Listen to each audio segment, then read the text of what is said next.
मेरे ख्याल में बाबर और रिजवान, क्योंकि उनका जो एवरेज है ना वो भी 50 प्लस है, उनकी एवरेज है दोनों की, तो वो मेरे ख्याल में बेस्ट है। शजील खान और फ़खर ज़मान एक बेहतरीन प्लेयर है। शजील खान और फ़खर ज़मान ना भी हो, बाबर आजम आज देखें दोनों का पेयर एक साथ नहीं, ना फ़खर और शर्जील एक साथ होने चाहिए, ना बाबर और रिजवान एक साथ।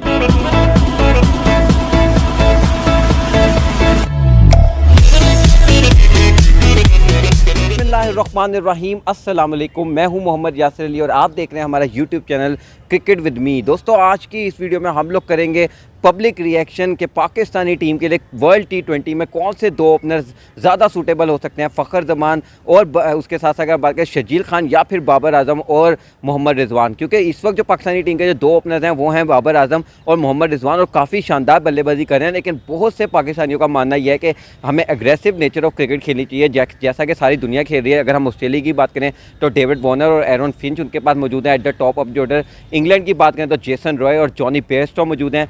इंडिया की बात करें तो रो सुपरहिट शर्मा मौजूद है, शेखर धवन और के एल राहुल भी मौजूद हैं इंडिया के पास। लेकिन पाकिस्तान के जो ओपनर्स हैं उनकी स्ट्राइक रेट इतनी ज़्यादा अच्छी नहीं है, लेकिन एवरेजेस की अगर हम बात करें तो रिजवान और बाबर की एवरेजेस सबसे बेहतर इस वक्त चल रही है। तो क्या ख्याल है दोस्तों का, जो हमारे लाहौर के अवाम है वो क्या समझती है कि रिजवान और बाबर को ही ओपनर होना चाहिए या फिर फ़खर और शजील जैसे जहर मिजाज ओपनिंग बैट्समैन को पाकिस्तानी टीम का हिस्सा होना चाहिए वर्ल्ड T20 में? तो चलिए दोस्तों, लाहौर के अवाम की तरफ चलते हैं और उनसे पूछते हैं सवालात। अस्सलाम वालेकुम, आपका नाम? बेटा, मेरा नाम साजिद नासिर है। अच्छा साजिद साहब, आप मुझे ये बताएं कि यहाँ पर आज हम कंपैरिजन कर रहे हैं कि फ़खर ज़मान और शजील खान पाकिस्तानी टीम के लिए बेहतर ओपनर्स हैं या फिर बाबर आजम और मोहम्मद रिजवान? बेटे, शजील खान और फ़खर ज़मान एक बेहतरीन प्लेयर है हमारे पास, और वो प्लेयर है जो टाइम अपना मैच विनिंग प्लेयर है। हाँ, रिजवान और वो भी 7 साल चल सकते हैं, मगर बैटर जो आपका समझ रहे हैं वो मेरे नज़दीक शजील और फ़खर हैं, क्योंकि दोनों के पास हर किस्म की शॉटेज मौजूद हैं। शॉर्ट पिच बॉल का अच्छा खेलते हैं, आगे बॉल को गिरे हुए बॉल को अच्छा खेलते हैं। ये अच्छे प्लेयर हैं। टीम के जो ओपनिंग बैट्समैन है T20 वर्ल्ड T20 आप होता आ रहा है, तो पाकिस्तान के लिए बेहतर ओपनिंग बैट्समैन कौन है, फ़खर ज़मान और शजील खान या फिर मोहम्मद रिजवान और बाबर आजम? फ़खर ज़मान बेहतर ओपनर है। और उसके साथ साथ अगर हम लोग बात करें शजील खान और शजील खान ओपन करेंगे फ़खर ज़मान के साथ, यानी कि यही दोनों शजील और फ़खर बेहतर रहेंगे या बाबर और रिजवान? मेरे ख्याल में बाबर और रिजवान, क्योंकि उनका जो एवरेज है ना वो भी 50 प्लस है, उनकी एवरेज है दोनों की, तो वो मेरे ख्याल में बेस्ट रहेंगे। फ़खर की फॉर्म कभी ठीक होती है, कभी ठीक नहीं होती, तो वो दोनों और शजील खान पाकिस्तानी टीम के लिए बेहतर ओपनर्स हो सकते हैं वर्ल्ड T20 में, क्या होता है इस साल T20 वर्ल्ड कप है, या फिर बाबर आजम और मोहम्मद रिजवान? देखें दोनों का पेयर एक साथ नहीं, ना फ़खर और शर्जील एक साथ होना चाहिए, ना बाबर और रिजवान एक साथ होना चाहिए। एक बाबर होना चाहिए, साथ में उसके शर्जील खान होना चाहिए। लेकिन हमारे लिए मसला ऐसा है कि रिजवान हमें परफॉर्मेंस दे जा रहा है, उसको भी हम नंबर नीचे लेके नहीं आ सकते उसका। तो जो मेरी राय है ना वो ये है कि एक हार्ड हिटर बैट्समैन साथ में होना चाहिए जो इनिंग्स को चला के रखे साथ साथ। अब दोनों एक ही तर्ज के हो जाएंगे ना, तो अगर फ़खर और शर्जील दोनों साथ आउट हो जाते हैं तो नीचे वालों के लिए मसला है। अगर वो दोनों बाबर और रिजवान निकल हो जाते हैं नीचे से उनसे संभाला नहीं जाना, तो एक left hand right hand combination हो जाएगा, तो बाबर और शर्जील खान का बनता है 1 डाउन फ़खर बन जाए। फिर उसके बाद की बात करें तो पाकिस्तानी टीम के जो ओपनिंग बल्लेबाज हैं वो बाबर आजम और मोहम्मद रिजवान हैं, और काफ़ी ज़्यादा शानदार भी परफॉर्म कर रहे हैं। अगर इस साल T20 ओवरऑल T20 क्रिकेट की बात करी जाए तो लीडिंग रन गेटर है मोहम्मद रिजवान और सेकंड नंबर पर हैं बाबर आजम। लेकिन फिर भी आप शर्जील और फ़खर की बात कर रहे हैं, तो इसके पीछे क्या मेन रीज़न हो सकता है? बेटे, मैं आपको बता दूँ, जो स्टार्टिंग के ओवर होते हैं ना 2020 की, इसके अंदर ये दोनों प्लेयर बड़ी शॉट्स खेलते हैं और अच्छे रन देते हैं हमें। जब हमें स्टार्टिंग अच्छे रन मिल जाते हैं, आपको पता है कि पहले 6 ओवर जो होते हैं वो 6 ओवर जो होता है उसी में बेनिफिट लेना होता है, क्योंकि ये दोनों बड़ी बड़ी हिटें लगाते हैं। ठीक है, बाबर जो भी खेलता है, बाबर खेलता है ज़्यादातर रोलिंग शॉट्स खेलता है, और उसकी वो ये है कि वो विकेट पे ठहरता ज़रूर है, मगर उसकी रन्स हमें जिताते नहीं हैं। हमें जिताते किसके रन्स हैं? जिसकी शॉट्स बड़ी होती हैं, जिनके रन ज़्यादा कम बॉल खेल के ज़्यादा रन होते हैं, हम तो उसको ज़्यादा फेवर कर देंगे ना। यानी कि आपका मानना यह है कि शर्जील खान और फ़खर ज़मान बेहतर स्ट्राइक रेट से खेल सकते हैं as compare to Mohammad Rizwan और बाबर आजम, तो वर्ल्ड T20 में बेहतर ओपनर्स जो होंगे वो शर्जील और फ़खर होंगे। बिल्कुल ठीक कहा। इसी तरह मैं आपको बार बार कह रहा हूँ, बाबर आजम जो है हमारा मिडल ऑर्डर बैट्समैन है, ओपनर बैट्समैन नहीं है।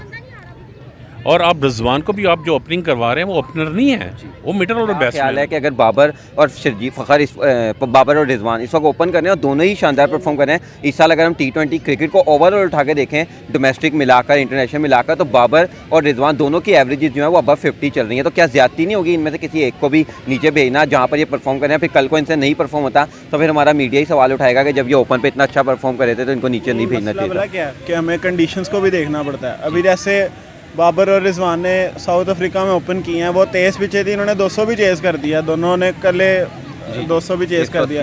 लेकिन जब हम जाते हैं ना एशिया वगैरह में, तो वहाँ पे दोनों की स्लो इनिंग्स की वजह से ना नीचे वालों को बड़ा प्रेशर आ जाना।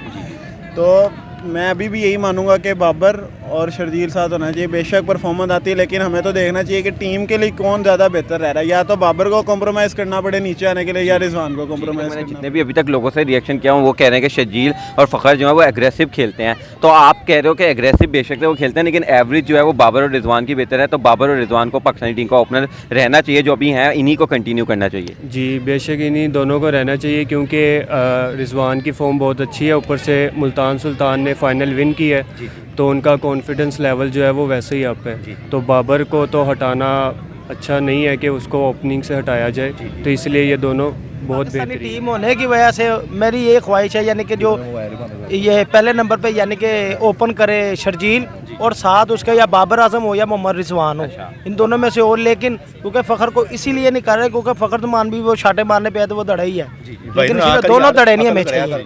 इसीलिए एक यानी कि खेल रहा है, चौके छिक्के मार रहा है, एक प्यार से खेल रहा है, विकेट को बचा रहे हैं। इसमें स्कोर भी पहले ओवरों में ज़्यादा हो जाता है, और जो दूसरा है वो राम राम से खेलता रहता है। सिंगले डबले भी होते हैं इससे, यानी कि 15-20 ओवर के दौरान कोई ऐसी विकेट नहीं गिरती जिससे नुकसान नहीं, 100 के करीब रन पहुंच जाते हैं। रिजवान को अभी हम eight the top of the order खिला रहे हैं। बेशक से आप कह रहे हैं कि ये डिजर्व नहीं करते, लेकिन जब हम इनको लोअर ऑर्डर में डिमोट करते हैं, खास होते मैं बात करूँ अगर रिजवान की, तो फिर इनकी वैसी परफॉर्मेंसेज निकल कर सामने नहीं आती। तो एक मसला ये खड़ा हो जाएगा कि अगर हम इनको लोअर डाउन दी ऑर्डर भेज देंगे तो इनकी परफॉर्मेंसेज वो नहीं आएंगी जो at the top of the order दे रहे हैं। तो इस हवाले से आप क्या कहेंगे? और देखो बेटा बात सुनो, हर प्लेयर को जिस पोजीशन पे खिलाया जाए ना उसी पोजीशन पे उसको अपनी परफॉर्मेंस देनी चाहिए, ठीक है ना। आप कहते हैं कि रिजवान ऊपर आता तो रन्स करता है, बाबर ऊपर आता तो रन्स करता है, आप ये क्यों नहीं सोचते कि यार फ़खर पीछे जाके रन्स नहीं कर सकता, जली अपना सजील जो है पीछे जाके रन्स नहीं कर सकता, आप उनको ले जाएं 2 डाउन पे ले जाएं, 1 डाउन पे ले जाएं, वो रन्स नहीं, चलो 1 डाउन पे तो कर देगा, 3 डाउन पे क्या करेगा वो। ये बाबर आजम खेल सकता है, रिजवान खेल सकता है, और इसमें दूसरे ऐसे खिलाड़ी में शामिल किए हैं जैसे ज़हीब अभी मसूद को शामिल किया गया, ये बेहतरीन प्लेयर है। मगर आप ये कहें जी रिजवान को ओपनिंग करवा लीजिए शर्जील की जगह या फ़खर की जगह, मेरे नज़दीक ये वाली बात तक अभी तक तो मैं आपसे इत्तेफाक करता हूँ कि आपने बिल्कुल सही कहा कि इन दोनों की एवरेज भी अबव 50 चल रही है। और अभी तक अगर हम 2021 की बात करें तो साल के लीडिंग रन गेटर भी हैं T20 ओवरऑल अगर हम बात करें दुनिया में, बाबर और रिजवान। लेकिन एट द सेम टाइम एक बहस ये आती है कि अभी इस वक्त सारी दुनिया जो है वो पावर क्रिकेट खेल रही है। तमाम दुनिया के जो ओपनर्स हैं, एक तरफ हम ऑस्ट्रेलिया के देखते हैं Aaron Finch, David Warner, India के हम देखते हैं रोहित शर्मा, शिखर धवन या फिर KL राहुल भी इंडिया के लिए ओपन करते हैं। इनके तमाम तर जो दुनिया, इंग्लैंड की बात करें तो जेसन रॉय, एलेक्स हेल्स, इस तरह के ओपनर या जॉनी बेस्टो इंग्लैंड के ओपनर होते हैं। यानी कि तमाम तर जो दुनिया की टीम्स हैं वो एग्रेसिव ओपनर्स खिला रही हैं। यानी कि पाकिस्तान के ये जो दोनों ओपनर्स हैं ना, बाबर और रिजवान, दोनों एक ही तरीके की क्रिकेट खेलते हैं। तो क्या ऐसा नहीं हो सकता कि हम शर्जील और फ़खर में से किसी एक को बाबर या फिर रिजवान के साथ ओपन करवा दें? हाँ, अगर देख लें पहले तो स्टार्ट में मुझे तो यही लगता है कि उन दोनों से ही ओपन करवाएं, आगे जाकर देख लें अगर वो नहीं एग्रेसिव खेलते तो उन दोनों में से एक शर्जील को इन कर दिया जाए। मैच में शर्जील भी एग्रेसिव खेलते हैं जैसे आप कह रहे हैं, और इस तरह लेफ़्ट और राइट का कॉम्बिनेशन भी हो जाएगा। तो ये शर्जील ओपन बाबर के साथ है।